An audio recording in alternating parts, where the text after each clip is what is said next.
rapidamente passar para a análise da soberania. No que diz respeito à soberania, os estados as detêm, né? Isso é uma decorrência do próprio exercício do poder estatal, né? Desde lá aquela ideia construída no final, na passagem da Idade Média para a Idade Moderna, que as entidades estatais são entidades soberanas, que soberania é entendido como o poder incontrastável de dizer o direito.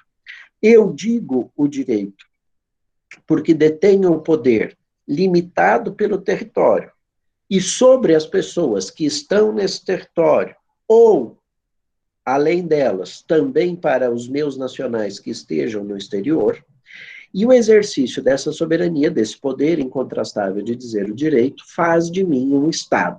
Estado que é, do ponto de vista das relações internacionais, um igual a todos os demais, do ponto de vista jurídico, do ponto de vista formal, que se relaciona num patamar de coordenação com os demais estados, e mais do que isso, que precisa ser aceito pelo Estado, pelos estados, como um igual.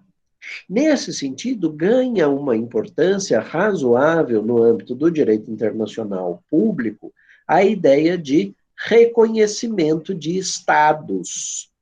Reconhecimento de estados. Quer dizer, o Estado que se torna um Estado independente, por exemplo, precisa ser reconhecido como um Estado independente. Vou dar um exemplo. Quando o Brasil se torna independente, é com o reconhecimento dessa condição, né, de nós termos a nossa própria soberania e não dependermos mais da soberania portuguesa, que os Estados Unidos dizem, sim, o Brasil é um Estado, e passa a estabelecer com o Estado brasileiro relações diplomáticas, relações consulares, relações internacionais. A partir dali, outras nações vão reconhecendo essa aptidão ao Estado brasileiro, de ser tido como um Estado, de ser tido como um igual, de poder se comportar nas relações internacionais como um Estado, e com isso nós passamos a ter, nessa característica, ou nesse contexto, a nossa soberania reconhecida. A mesma coisa vai acontecendo quando outros povos vão se tornando independentes das suas metrópoles, ou das nações nas quais elas estão encravadas. Exemplo, os curdos querem a sua independência, querem formar um Estado, eles ocupam a parte norte do Iraque e a parte sul da Turquia, né? Então essa região seria para eles uma região onde poderia ser constituído um Estado novo, ao qual eles dariam o nome de Kurdistão, né? O Kurdistão não existe, não é reconhecido como um Estado, mas essa luta deles vai permitir, eventualmente, que a gente, se quiser, se a gente se adequar a essa posição doutrinária, que a gente reconheça-os como sujeitos de direito internacional numa outra categoria que nós vamos ver daqui a algumas semanas. Mas não é um Estado propriamente dito, porque não há um território bem definido, há a ideia de povo, mas eles ainda não conseguiram ser reconhecidos como iguais nas relações entre os Estados. Tá? Então, não existe o reconhecimento como Estado. O Brasil, por exemplo, reconhece a Autoridade Nacional Palestina como um Estado. Né?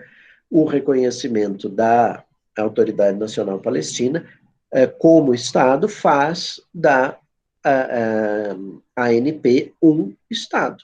Tá? Então, você tem aqui uma circunstância específica em que, agora, é uniforme? Não, Israel não aceita, os Estados Unidos não reconhecem, tem um monte de outros estados que não reconhecem. Claro que os estados mais tradicionais, digamos assim, são cerca de 200 estados, estou arredondando aqui o número, soberanos no mundo, estes têm a sua independência reconhecida pelos demais, tá?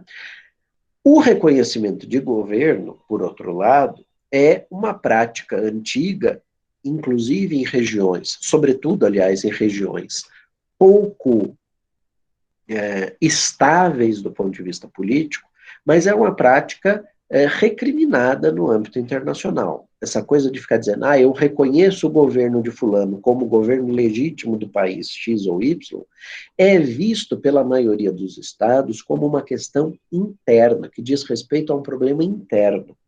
Então, dizer que reconheço o Guaidó como governante da Venezuela e não o Nicolás Maduro, não deveria ser uma política de Estado. Tá? Isso é uma prática, vamos dizer assim, criticável dos Estados.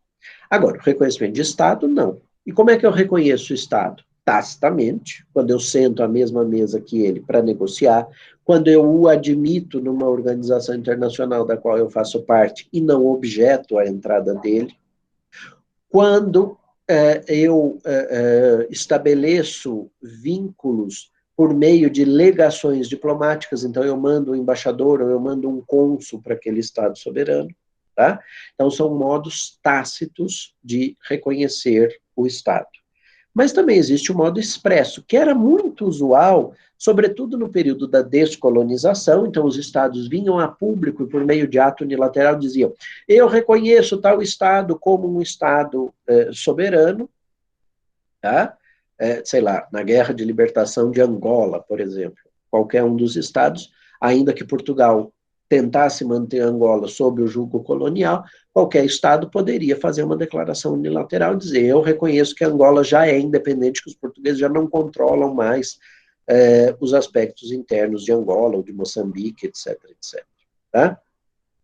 A Aline me pergunta, em relação ao domínio de Israel sobre a Palestina, é tratado também como um problema interno ou por se tratar de um conflito histórico e muito danoso, o direito internacional público pode intervir? A pergunta da Aline me permite passar para aquele aspecto que eu queria utilizar para concluir o meu raciocínio da aula de hoje. Eu disse a vocês, nesses três grandes temas, que é essencial que um Estado, para ser Estado, precise ter população, povo, né? Povo, precise ter território e precise ter soberania. No entanto, o professor Rezec, por exemplo, dá alguns exemplos de estados onde falta pelo menos um desses elementos. Exemplo, a Santa Sé, que é a representação internacional da cidade-estado do Vaticano, e estou tirando aqui o aspecto religioso, não é esse que está me interessando, longe disso. Tá?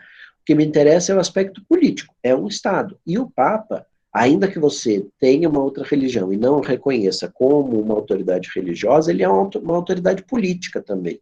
Ele é chefe de Estado. Então, ele precisa ser reconhecido e recepcionado como chefe de Estado quando viaja para o exterior, ainda que aquele país não tenha uma religião oficial, como é o caso da França, como é o caso do Brasil. Tá? Bom, esse chefe de Estado é chefe de um Estado onde existe um território, ainda que minúsculo, né? É menor que um bairro na cidade de Roma, é uma coisica desse tamanho, você consegue dar a volta no Vaticano a pé. Tem território, tem soberania, mas não tem povo, né, gente? Ninguém nunca nasceu no Vaticano.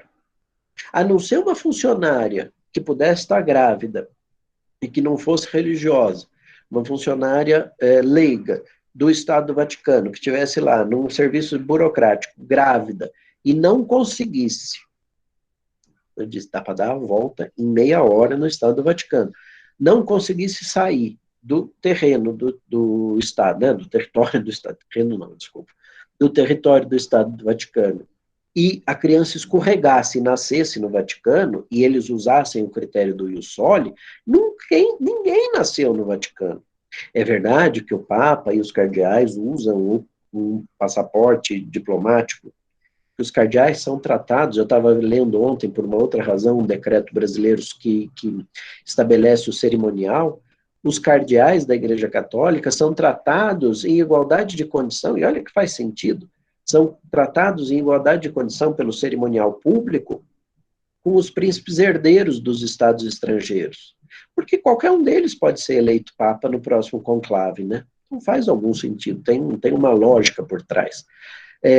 eles usam o passaporte vaticano, mas isso não faz deles nacionais do Vaticano, é uma situação sui generis. Então, é um Estado que tem território, tem soberania, mas não tem povo.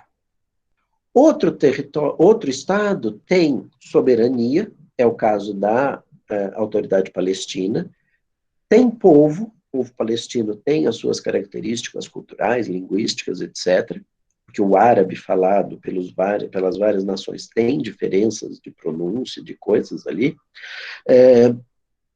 e o problema está no território. Não tem território. Por que não tem território? Porque ninguém sabe muito bem que território é da Palestina, que território é de Israel.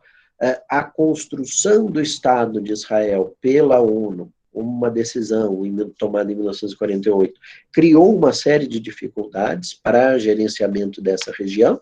As guerras, sobretudo a Guerra dos 6 Dias, que os israelenses deram início, criou outras dificuldades. Então, é uma coisa muito conturbada. Você não tem controle sobre o seu território. Muito embora você tenha ali uma ideia de onde vai, até onde começa, de onde vem o território palestino. Mas o professor Rezec dá isso como exemplo de um Estado que falta o elemento território. E ele dá o exemplo do Nepal como um território onde não existe soberania. Você tem território, você tem povo, só que a China controla a região e o líder político aliás, Nepal não, do Tibete, perdão. O líder político do Tibete é o Dalai Lama, que está no exílio na Inglaterra, no Reino Unido. Então, o Tibete é um exemplo que o ministro Rezec dá de um Estado onde teria povo, território, mas não teria soberania, porque o soberano não está presente, né? Muito embora as pessoas tenham uma vinculação ainda com ele. Então, são aspectos um pouco sui generis, vamos dizer assim, e que me permite, então, dizer para você, Aline, o seguinte, em relação ao domínio de Israel sobre a Palestina. Isso é um problema de direito internacional, porque contrapõe dois povos, né? Contrapõe um grupo que tem o reconhecimento de uma parcela das nações, só que para outros países é um problema interno de Israel, porque reconhecem só o poder de Israel. Então é uma coisa assim, vamos dizer assim, um pouco sui generis, em razão dessa circunstância da Autoridade Nacional Palestina não ter o reconhecimento de todos. Mas, volto a dizer, não é isso que eu estou defendendo.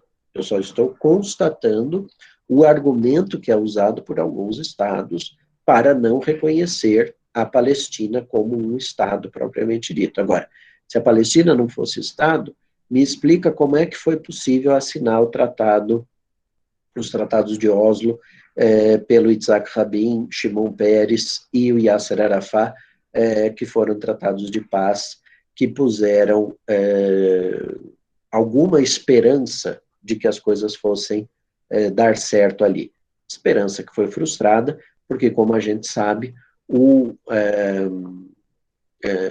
radical, um judeu ortodoxo, acabou assassinando o Yitzhak Rabin numa praça pública, porque não concordava com os termos do acordo.